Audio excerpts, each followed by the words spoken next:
একটি পূর্ণাঙ্গ সম্পর্ক ভারত বাংলাদেশের মধ্যে ঘটা তখনই সম্ভব যখন নির্বাচিত সরকার বাংলাদেশে ক্ষমতায় আসবে। যুক্তরাষ্ট্র এবং ভারত এই দুই দেশই বাংলাদেশে একটা দ্রুত নির্বাচন দেখতে চায় এবং সেটাই বাংলাদেশকে তার নতুন অধ্যায় শুরু করতে সহায়তা করবে। এই মন্তব্য করেছেন ভারতে নিযুক্ত মার্কিন রাষ্ট্রদূত এরিক গারসেটি ভারতীয় সংবাদ মাধ্যম উইওনের সঙ্গে দেওয়া এক সাক্ষাৎকারে। এটাই আসলে প্রথম যখন যুক্তরাষ্ট্র এবং ভারত বাংলাদেশে একটা দ্রুত নির্বাচনের তাগিদ অনুভব করছে, সেটা এতটা স্পষ্টত জানা গেল। যদিও আপনাদের মনে থাকবে যে ডিসেম্বরের 9 তারিখ যখন বিক্রম মিশ্রি ভারতের পররাষ্ট্র সচিব বাংলাদেশে এলেন, তখন তিনি স্পষ্টতই বাংলাদেশ সরকারকে জানিয়ে গিয়েছিলেন যে এই সরকারের সঙ্গে একটা পূর্ণাঙ্গ সম্পর্কে যাওয়া, আমলা পর্যায়ের সম্পর্ক থাকবে কিন্তু কর্মকর্তা পর্যায়ের সম্পর্ক থাকবে, কিন্তু পূর্ণাঙ্গ সম্পর্কে যাওয়া, মন্ত্রী পর্যায়ে বা প্রধানমন্ত্রী পর্যায়ে কোনো সম্পর্কে যাওয়া মুশকিল হবে যদি না নির্বাচিত সরকার বাংলাদেশে ক্ষমতায় আসে। এবং এরপর খুব সম্প্রতি বিবিসি রিপোর্ট করেছে যে ভারতের সেনাবাহিনীর যেটা বাৎসরিক সংবাদ সম্মেলন, সেখানে ভারতের সেনাপ্রধানও বলেছেন যে ভারতের সেনাপ্রধানের সঙ্গে বাংলাদেশের সেনাপ্রধানের অত্যন্ত ঘনিষ্ঠ যোগাযোগ রয়েছে। 5ই আগস্টে তো যোগাযোগ হয়েছেই, যখন শেখ হাসিনার ভারতে আশ্রয় নেওয়ার বা পলায়নের ব্যবস্থা করা হয়েছে। কিন্তু সবচেয়ে গুরুত্বপূর্ণ যে বিষয়টি তিনি বলেছেন, তিনিও মনে করিয়েছেন যে সেনাবাহিনীর সঙ্গে সক্রিয় সম্পর্ক থাকবে, কিন্তু একটি পূর্ণাঙ্গ সম্পর্ক ভারত বাংলাদেশের মধ্যে ঘটা তখনই সম্ভব যখন নির্বাচিত সরকার বাংলাদেশে ক্ষমতায় আসবে। কিন্তু এর আগে ভারত বা যুক্তরাষ্ট্র কেউই আসলে কত সময়ের মধ্যে তারা নির্বাচন চাইছে, দ্রুত চাইছে কিনা, এবং বাংলাদেশের বর্তমান অন্তর্বর্তীকালীন সরকার যে বলছে যে সংস্কার, স্থানীয় নির্বাচন, তারপর ছাত্র সংসদ নির্বাচন, তারপর এই বিভিন্ন সংবিধান প্রণয়ন, এই সকল প্রক্রিয়া শেষে তারা জাতীয় নির্বাচন করবেন, অতটা সময় বা ডক্টর মোহাম্মদ ইউনূস বলছেন 2025-এর শেষে বা 2026-এর মাঝামাঝি, এগুলোকে তারা দ্রুত মনে করছেন কিনা সে বিষয়ে কোনো মন্তব্য এর আগে জানা যায়নি। এই প্রথম একটা তাগিদ যুক্তরাষ্ট্র এবং ভারতের পক্ষ থেকে জানানো হলো। সে কারণেই ভারতীয় সংবাদ মাধ্যম এবং বাংলাদেশের সংবাদ মাধ্যমে খুব স্বাভাবিকভাবে এই ভারতে নিযুক্ত মার্কিন রাষ্ট্রদূতের এই মন্তব্যটি শিরোনাম হচ্ছে। তিনি এর সঙ্গে এটাও বলেছেন যে ভারত এবং যুক্তরাষ্ট্রের সম্পর্ক এখন এতটাই ঘনিষ্ঠ যেটা আগে কখনো ছিল না। এখন মনে রাখতে হবে যে এই পালাবদলগুলো, এই যে মন্তব্যের ধরন বদলে যাওয়া, অবস্থান বদলে যাওয়া, মার্কিন যুক্তরাষ্ট্রের দিক থেকে এই বিষয়গুলো একরকমের ধারণা করা হচ্ছিল। কারণ মার্কিন যুক্তরাষ্ট্রে বড় ধরনের পালাবদল ঘটতে যাচ্ছে, ট্রাম্প প্রশাসন ক্ষমতা নিতে যাচ্ছে এবং ক্ষমতা নিতে যাওয়া মার্কিন প্রেসিডেন্ট ডোনাল্ড ট্রাম্পের সঙ্গে ভারতের প্রধানমন্ত্রী নরেন্দ্র মোদীর একটা দীর্ঘ ব্যক্তিগত সম্পর্ক আছে। এবং তার পাশাপাশি বাইডেন প্রশাসনের সঙ্গে ভারতের প্রশাসনের শেষ দিকে যে মন কষাকষিগুলো বা যে ধরনের একটা মনোমালিন্য তৈরি হচ্ছিল নানা ইস্যুতে, যার একটি ইস্যু বাংলাদেশ, সেই জায়গা থেকেও যে ট্রাম্প প্রশাসন ক্ষমতায় এলে তা বদলে যাবে সেটা একরকম ধারণা করা হচ্ছিল। যেমন খুব সম্প্রতি বাইডেন প্রশাসন বিদায় নেওয়ার আগে মার্কিন যুক্তরাষ্ট্রের ন্যাশনাল সিকিউরিটি অ্যাডভাইজার, জাতীয় নিরাপত্তা উপদেষ্টা জ্যাক সুলিভান ভারত সফর করেছেন গত সপ্তাহে।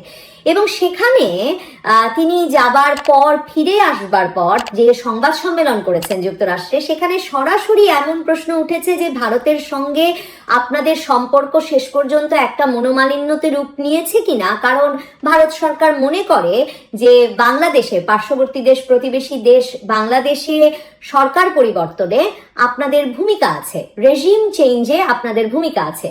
জ্যাক সুলিভান যদি বা সেই প্রশ্নের উত্তরে বলেছেন এই অভিযোগ একদম প্রিপস্টারাস, মানে অবাস্তব, হাস্যকর, এবং তিনি এও বলেছেন তার সাথে যে তার ভারতীয় শীর্ষস্থানীয় কর্মকর্তাদের সঙ্গে কথা বলে মনে হয়নি যে ভারতের শীর্ষস্থানীয় কর্মকর্তাদের কেউও এমনটা বিশ্বাস করেন যে তারা রেজিম চেঞ্জে বাংলাদেশে যুক্ত ছিলেন।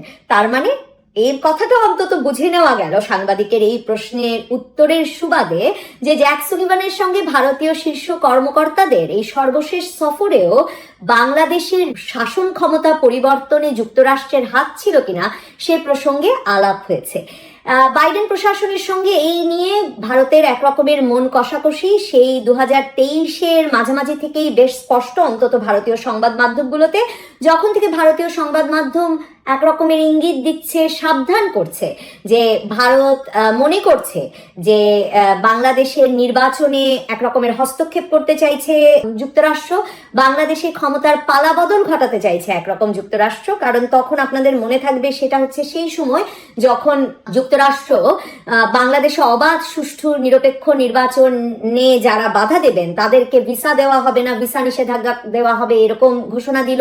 এবং বাংলাদেশের র্যাবের কর্মকর্তা সহ বেশ কিছু সেনা কর্মকর্তার বিরুদ্ধে তখন বিচার বহির্ভূত হত্যাকাণ্ডের দায়ে তারা ভিসা নিষেধাজ্ঞা আরোপ করলো। তো ওই ঘটনা প্রবাহগুলো দেখে ভারতীয় সংবাদ মাধ্যম তখন থেকে লিখছিল যে ভারতীয় কূটনীতিবিদরা এবং ভারত সরকার মনে করছে যে এগুলো সিআইএ এর অনেক বছরের এক রকমের রেজিম চেঞ্জের যেসব ইঙ্গিত পাওয়া যায় সেই ইঙ্গিতগুলোর একটি। কাজে সেই 2023-এর জুন থেকেই ভারত তার অঞ্চলে, কারণ ভারত আসলে ভীষণভাবে আফগানিস্তান নিয়েই মানে যথেষ্ট সমস্যার মুখে আছে। সেই 2001-এ যুক্তরাষ্ট্র সেখানে গণতন্ত্র আনবার জন্য ঢুকলো বটে, কিন্তু এমন একটা পরিস্থিতিতে আফগানিস্তানকে রেখে গেল তালেবানদের হাতে, যখন মানে সবচেয়ে তখন আর কোনো গণতন্ত্র, নারী অধিকার, শিশু অধিকার কিছু নিয়ে তারা ভাবলো না, এবং পুরো আফগানিস্তান অঞ্চলটিকে তালিবানদের হাতে দিয়ে গেল এবং পাকিস্তানকে আরো আরক্ষিত করে রেখে গেল, এবং এই পুরো অঞ্চলটিকে বিশেষভাবে অস্থিতিশীল করে রেখে গেল ভারতের জন্য। কাজেই ভারত এই মুহূর্তে আর কোনো মাথা ব্যথা চাইছিল না। একটি স্থিতিশীল গণতন্ত্র, বাংলাদেশে স্থিতিশীল গণতন্ত্র ভারতের জন্য খুবই দরকার, যেটি ভারতের সরকারের একটি অংশ মনে করে, ভারত সরকার মনে করেন বলে অনেক সংবাদ মাধ্যম লিখছেন, এবং ভারতীয় সংবাদ মাধ্যম তো মনেই করে যে এর পেছনে যুক্তরাষ্ট্রের একটা বড় ধরনের ভূমিকা আছে, যে এই জবাবদিহিতাটা করতে করতে আসলে বাইডেন প্রশাসনকে ক্ষমতা ছাড়তে হচ্ছে। ট্রাম্প প্রশাসন অন্যদিকে, একদিকে নরেন্দ্র মোদীর সঙ্গে ডোনাল্ড ট্রাম্পের একটা খুব মানে পার্সোনাল, তাদের ব্যক্তিগত একটা খুব ভালো সম্পর্ক আছে। অন্যদিকে ডোনাল্ড ট্রাম্প ভারতকে তার যে প্রতিরক্ষা কৌশল তার সবচেয়ে বড় বন্ধু বলে মনে করেন, এবং তার যে প্রতিরক্ষা নীতি সেখানে ইউএস প্যাসিফিক অঞ্চলকে, ইউএস প্যাসিফিক কমান্ডকে ট্রাম্পের প্রতিরক্ষা নীতিতে কিন্তু নতুন করে নামকরণ করা হয়েছে ইউএস ইন্দো প্যাসিফিক কমান্ড নামে। অর্থাৎ তারা বলছেন, ট্রাম্পের ওই নীতি বলছে যে ভারতের পশ্চিম উপকূল থেকে যুক্তরাষ্ট্রের পশ্চিম উপকূল পর্যন্ত এই অঞ্চলটি পুরোটি মিলে মার্কিন যুক্তরাষ্ট্রের জন্য একটা নিরাপত্তা অঞ্চল, এবং ট্রাম্প প্রশাসন মনে করে যে এই অঞ্চলের সবচেয়ে গুরুত্বপূর্ণ প্রতিরক্ষা অংশীদার হয়ে উঠতে পারে, এবং তাদের প্রতিরক্ষা অংশীদার মনে করে, তারা সবচেয়ে বড় প্রতিরক্ষা অংশীদার তারা মনে করে ভারতকে, এবং তারা ভারতের নেতৃত্ব দেখতে চায় এই ভারত মহাসাগর অঞ্চলে। কাজে এই পরিস্থিতিতে এরকম ভাববার যথেষ্ট কারণ আছে যে ট্রাম্প প্রশাসন যখন ক্ষমতা নেবেন তারপর থেকে ভারতের দৃষ্টিতে এই অঞ্চলকে, মানে ইন্ডিয়ান লেন্স দিয়ে এই অঞ্চলকে দেখা শুরু করবে মার্কিন প্রশাসন। এবং অনেকে মনে করছেন এরিক গার্সেটি, ভারতে নিযুক্ত মার্কিন রাষ্ট্রদূতের এই মন্তব্যটি মার্কিন প্রশাসনের সুর বদলের, মার্কিন প্রশাসনের চক্ষু বদলের, দেখার চোখ বদলের একটা উল্লেখযোগ্য নমুনা। এবং আপনাদের মনে থাকবে যে খুব সম্প্রতি বাংলাদেশের নিউ এজ পত্রিকার সম্পাদক নুরুল কবিরের সঙ্গে এক সাক্ষাৎকারে ডক্টর মোহাম্মদ ইউনূসও বলেছেন যে একটা পরিবর্তন, মার্কিন প্রশাসনের সঙ্গে তার যে সম্পর্ক তাতে একটা পরিবর্তন আসতেই পারে। কারণ নরেন্দ্র মোদীর সঙ্গে যেমন ডোনাল্ড ট্রাম্পের সম্পর্ক খুব ভালো, তেমনি আপনারা অনেকেই জানেন যে ক্লিন্টন ফাউন্ডেশনের অন্যতম একজন প্রধান পৃষ্ঠপোষক, এবং তিনি বড় ধরনের ডোনেশন দিয়ে এসেছেন সবসময় ক্লিন্টন ফাউন্ডেশনকে, হিলারি ক্লিন্টন, বিল ক্লিন্টনের যে ফাউন্ডেশন, এর মাধ্যমে আসলে ডেমোক্র্যাট পার্টির সঙ্গে ডক্টর মোহাম্মদ ইউনূসের একটা খুবই ব্যক্তিগত সম্পর্ক, মানে ক্লিন্টন পরিবারের সঙ্গে তো বটেই, ডেমোক্র্যাট পার্টির সঙ্গে খুব বড় ধরনের ব্যক্তিগত সম্পর্ক, খুবই ভালো সক্রিয় সম্পর্ক ছিল ডক্টর মোহাম্মদ ইউনূসের। কিন্তু অনেকে বলেন, কানাঘুষায় বলেন যে তার এই ডোনেশন দেওয়ার ব্যাপারটিও জানেন এবং সে প্রসঙ্গেও কখনো কখনো ব্যক্তিগত পর্যায়ে কথা বলেছেন। সে বিষয়টা নিয়ে যখন আমি সংবাদ মাধ্যমে পড়ছিলাম খুব কোনো কংক্রিট প্রমাণ পাইনি বটে, কিন্তু ডোনাল্ড ট্রাম্পের সরকার আসবার পর, মানে ডেমোক্র্যাট সরকার পাল্টে যখন আমেরিকায় মার্কিন যুক্তরাষ্ট্রে রিপাবলিকান সরকার আসতে যাচ্ছে, ট্রাম্প সরকার বিশেষ করে আসতে যাচ্ছে, এবং ট্রাম্প সরকারের ভেতরে বা ট্রাম্প প্রশাসনে ট্রাম্পের মন্ত্রিসভায়, ডোনাল্ড ট্রাম্পের মন্ত্রিসভায় অন্তত 7 জন ভারতীয় বংশোদ্ভূত সদস্য থাকতে যাচ্ছেন। এই অবস্থায় আসলে ট্রাম্প প্রশাসনের সঙ্গে সম্পর্ক কেমন দাঁড়াবে এই নিয়ে ইউনূস প্রশাসন চিন্তিত কিনা, সেই রকম একটা প্রশ্ন করেছিলেন কিন্তু নুরুল কবির ডক্টর মোহাম্মদ ইউনূসকে, এবং প্রধান উপদেষ্টা তখন বলেছেন কোয়াইট পসিবল, হতেই পারে। এবং তিনি ওই সময় উল্লেখ করেছেন যে ট্রাম্প আর মোদির মধ্যে যে ধরনের ঘনিষ্ঠতা আছে এবং 7 জন ভারতীয় বংশোদ্ভূত মন্ত্রী যদি ট্রাম্পের মন্ত্রিসভায় থাকেন তাহলে এটা সম্ভব যে এক ধরনের প্রভাব পড়বে। এবং তিনি এটাও বলেছেন, যদিও এই এরিক গার্সেটির এই ঘোষণার অনেক আগেই এই সাক্ষাৎকার নেওয়া, তিনি এটাও বলেছেন যে কিছু কিছু নমুনা এরই মধ্যে তিনি দেখতেও শুরু করেছেন।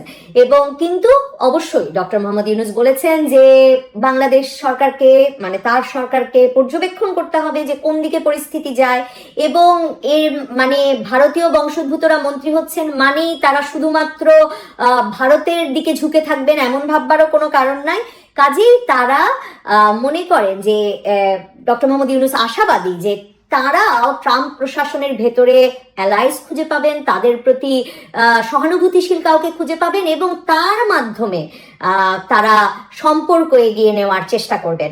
তো ডক্টর মোহাম্মদ ইউনূস বলছেন কূটনৈতিক পর্যায়ে তো চেষ্টা করতে হবেই, এর বাইরে গিয়েও, এর ঊর্ধ্বে উঠেও একটা সম্পর্ক গড়ে তোলার, মার্কিন যুক্তরাষ্ট্রের সঙ্গে একটা সুসম্পর্ক গড়ে তোলার চেষ্টা করতে হবে।